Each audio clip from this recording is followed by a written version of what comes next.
کی قرنه در ساحلی که با حرف الف نشان بدهیم شنا بکنه؟ هیچ کس نقنه. ساحل ب چی؟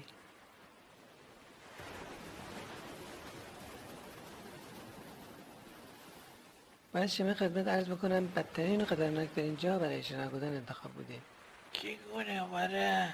آره موج دهنگه ریش روغن نکن، همه آبرو نبر. عوضی بوده داره آقا. باید ببینیم چگونه. اجازه بدین شبه به توضیح بده. یک ده رخانه در نظر بگیریم. آب از یک طرف انه، از اون طرف شنه.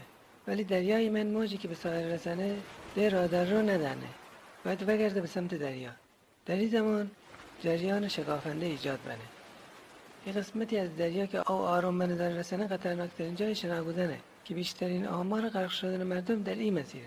او الان فرض بکنید شنا کردین، ناغافل در محل جریان شکافنده قرار بگیرید. چه باید بکنید؟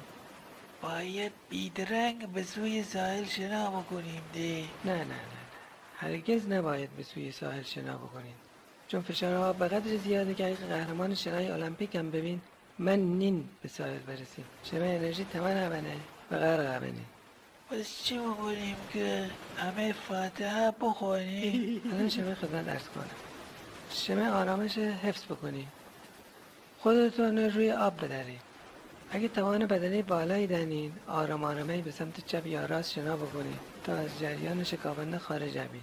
اگه توان بدنی کمی دارین خودتون رو رها بکنید تا سرعت جریان شکافنده کم بود، بعد به سمت چپ یا راست شنا بکنید.